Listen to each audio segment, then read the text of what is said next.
What's up guys, welcome to your 30-second tutorial, and in this tutorial I'm going to show you guys how to use something called the text animator. Now a text animator is pretty much a sweet way to animate text, and is different than your basic transform properties. So let's go ahead and get started. The first thing I want to do is, if you have your path from last tutorial, get rid of that so you just have basic plain old text on the screen. Nothing interesting about that. So when you have text on the screen, you're going to have this text option right down here, and you're going to see you have this little thing called animate right here. This is your text animator, and what we want to do is animate the position of this text, and make sure you're not doing it in transform. Notice that there's position down here. What we want to do is go to animate, click that right, and click position right there. And now under animator 1, we're going to have a position property, and what this is going to do is give us the position of the text right there. But moving this would be just kind of useless because we could do that with the transform.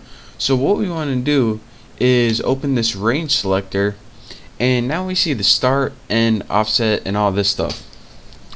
So go ahead and move your position somewhere down to like right there, maybe like 100% down or something. And now you can see what the start and end does. This range of start and end says where you want your text to be affected. See, if you only want to affect half of it right there, move to 50%, and as you can see, only 50% of the text has moved down.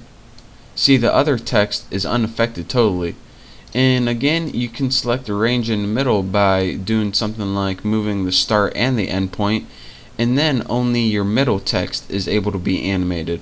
So this range pretty much selects the range of text you want affected, and the range you don't select is going to be totally unaffected by your animation.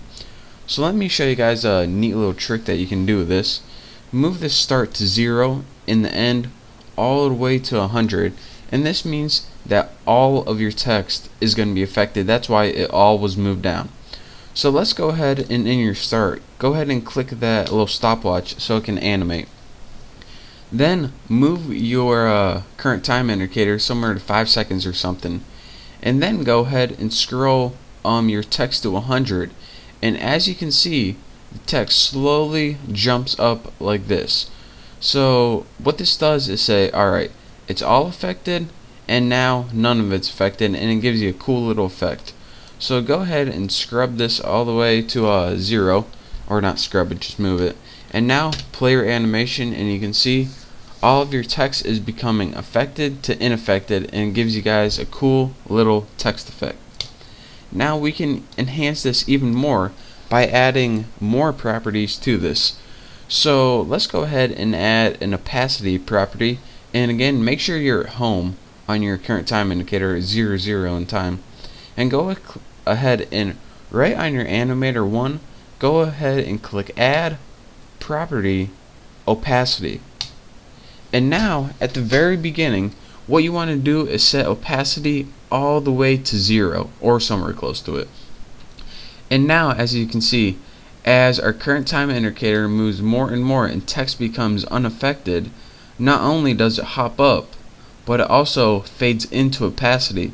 This is because it says, alright, at the beginning, 0 to 100, everything was affected, so everything is going to be totally transparent. But as we move along, then more and more text is not going to become transparent anymore. So that's pretty much basics of that. Let me play this for you guys. Now not only when we do this does the text move, but it also kind of fades in, kind of jumps up from nowhere. So let me play that for you guys one more time since it's just so awesome. Wow, would you look at that? Let's just sit back and admire it for a second. So again, how I did that, you need to open a new animator with this animate, and then start and end. It pretty much chooses how much of the text you want to affect, and then just go ahead and change position and opacity, and bam, you got it. So that's my quick tutorial on what a text animator is and how to use it. In the next tutorial, we'll probably going over some text some more and some other cool things you can do with it. But for now, that's all you get. So don't forget to subscribe, and I look forward to seeing you next time.